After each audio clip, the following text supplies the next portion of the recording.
Bismillahirrahmanirrahim. Assalamualaikum warahmatullahi wabarakatuh. Alhamdulillah bertemu kembali bersama saya Cak Gondrong di channel Batiniah ini. Mudah-mudahan kita semua selalu dalam lindungan Allah Subhanahu wa Ta'ala, panjang umur kita, murah rezeki kita, dan mudah-mudahan kita semua sehat selalu. Amin, amin ya robbal alamin. Sedulur sekalian, jadi sekarang saya akan membalas pertanyaan dari salah satu subscriber yang bertanya, kenapa saat saya mulai memiliki kodam, saya sering merasakan sakit di punggung dan di pundak gitu. Oke, jadi sekarang akan kita bahas. Jadi itu yang bisa menyebabkan sakit di bagian badan. Yang pertama, kita memiliki kodam baru punya kodam. Ya, kita akan merasakan sakit di bagian tubuh, bukan cuma di punggung, tapi bisa juga di kepala, sakit kepala gitu, sakit pinggang, sakit kaki. Kok bisa? Karena ada energi baru yang masuk. Itu kenapa kita bisa merasakan sakit. Jadi awalnya energi kita seperti biasa, energi yang memang kita miliki. Terus tiba-tiba ada energi baru masuk ke dalam tubuh. Masuknya kan beda-beda. Ada yang dari ubun-ubun, ada yang dari lubang-lubang, misal lubang telinga, lubang hidung, mulut gitu. Ada juga yang masuknya dari pori-pori. Jadi sakitnya beda-beda. Ada yang masuk dari punggung juga gitu. Jadi yang masuknya lewat punggung ya bakalan punggungnya yang sakit gitu. Jadi itu yang pertama. Dan untuk yang kedua, kenapa merasakan sakit ketika memiliki kodam? Ya, jadi yang kedua itu penyebabnya karena kodamnya masih belum selaras. Jadi ketika kodam masuk ke dalam tubuh dan masih belum selaras, dia akan mencoba untuk mentransfer energinya kepada tuan. Namun karena dia masih belum selaras sama tuannya, jadi energi tuannya sama energi si kodam itu tidak selaras. Jadi dia ngirim energi, itu energinya malah bentrok.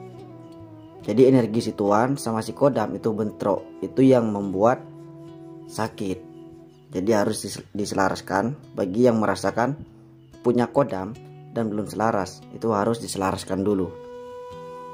Jadi itu yang nomor 2. Dan yang nomor 3 penyebabnya yaitu udah punya kodam tapi sering melakukan hal-hal yang negatif. Jadi misal anaknya bandel banget nih, misal ini ya, misal nakal banget gitu. Dia udah punya kodam baru diisi, tapi dia masih ngelakuin hal-hal yang negatif. Nah, karena kan biasanya kodam-kodam yang diisi atau yang masuk itu energinya positif biasanya. Terus kalau kita ngelakuin hal-hal yang negatif, dia bakalan berontak. Dia ngerasa kayak nggak terima gitu, nggak terima tuannya ngelakuin hal-hal yang negatif. Jadi dia seakan-akan memberi isyarat kepada kita, membuat tubuh kita sakit, biar tuannya menyadari, kenapa setiap saya melakukan ini badan saya selalu sakit, seperti itu. Jadi yang diinginkan oleh kodam, tuannya berhenti melakukan hal-hal yang negatif. Nah, tapi jika kalian punya kodam dan melakukan hal-hal yang positif, tapi kalian merasakan sakit, nah itu berarti kodam yang ada di dalam tubuh kalian itu energinya negatif. Jadi yang punya kodam negatif dibuang aja, karena buat apa, percuma juga. Itu yang nomor 3. Jadi selanjutnya, ketika kita merasakan sakit pas kita punya kodam, jadi gini, kita masih awam ini, masih belum pernah dimasuki oleh kodam apapun. Terus kita orangnya nakal banget atau baik banget gitu ya, Nah terus misal nakal, sebelum punya kodam nakal banget, memang udah nakal banget gitu dari sananya. Nah terus dimasukin kodam yang positif, maka akan langsung bentrok. Dan ketika dia terus melakukan hal-hal yang negatif terus, itu malah akan tambah lama sakitnya. Dan misal anaknya alim lah gitu, baik, terus tiba-tiba diisi kodam atau ngamalin sesuatu untuk manggil kodam, tapi yang masuk kodamnya negatif, itu malah bisa bentrok juga. Karena energi yang ada di dalam tubuh itu udah nggak sama, negatif sama positif.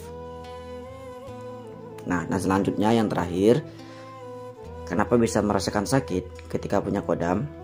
Untuk yang terakhir ini bisa dibilang kebanyakan tuannya nggak tahu kalau dia punya kodam gitu. Kok bisa? Ya kebanyakan yang mengalami ciri-ciri yang terakhir ini, dia memiliki kodam leluhur atau kodam turunan. Jadi dia nggak tahu dia punya kodam atau enggak gitu, tapi dia sering merasakan sakit. Nah tapi yang nggak punya kodam terus ngerasakan sakit-sakit terus, coba diperiksa kayak ke dokter atau tukang pijet gitu. Tapi kalau udah dipijet dibawa ke dokter nggak sembuh-sembuh, ya itu fix itu karena kodam. Dan terakhir ini untuk kodam leluhur ya. Jadi misal ada salah satu orang, dia nggak tahu nih kalau dia diikuti oleh kodam leluhur.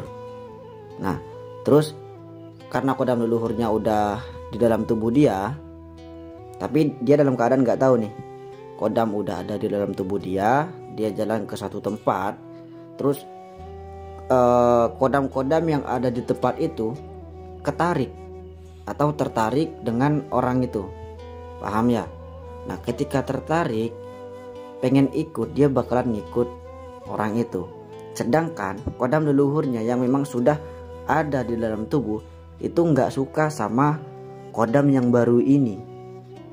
Yang pertama, energinya belum selaras, karena kodam sesama kodam itu energinya nggak selaras, harus diselaraskan juga. Ya misal orang punya 2 kodam ini, tapi badannya sakit-sakit, itu karena belum selaras ya. Jadi kodam leluhurnya udah ada di dalam tubuh, terus ada kodam lain ngikut, ya bakalan ngerasakan sakit.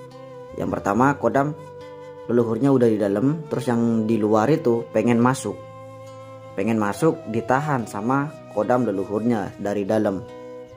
Nah ketika mereka saling dorong menorong, itulah yang bisa membuat bagian tubuh kalian merasa sakit. Jadi intinya di sini, kalian ketika merasakan sakit di suatu badan yang memang kalian tahu itu sebab dari kodam pendamping, atau kalian merasakan sakit ketika kalian memiliki kodam gitu, maka cepat-cepat untuk diselaraskan. Karena sebelum selaras, sakit itu nggak bakalan sembuh, bahkan bisa berbulan-bulan, bertahun-tahun kalau nggak diselarasin. Tapi kalau udah diselarasin ya nggak bakalan. Ya mungkin cuman udah selaras gitu ya, udah selaras terus tiba-tiba ada serangan gitu. Kodam kalian kan pasti akan spontan nangkis serangan. Nah ketika nangkis serangan, kodam kalian capek atau kalah gitu, ya tubuh kalian juga akan merasakan sakit, cuman sakitnya nggak seberapa gitu. Baik, inilah jawaban untuk salah satu subscriber yang bertanya tentang tema ini. Jadi saya suka dengan pertanyaan-pertanyaan yang bisa berbagi ilmu dengan subscriber yang lain. Baik, terima kasih banyak yang sudah nonton dari tadi. Kalau kalian suka, jangan lupa di like, di share juga kalau ikhlas. Dan yang belum subscribe, monggo silahkan di subscribe. Dan komentar apa saja doa-doa kalian biar kita bisa mengaminkan bersama. Wassalamualaikum warahmatullahi wabarakatuh.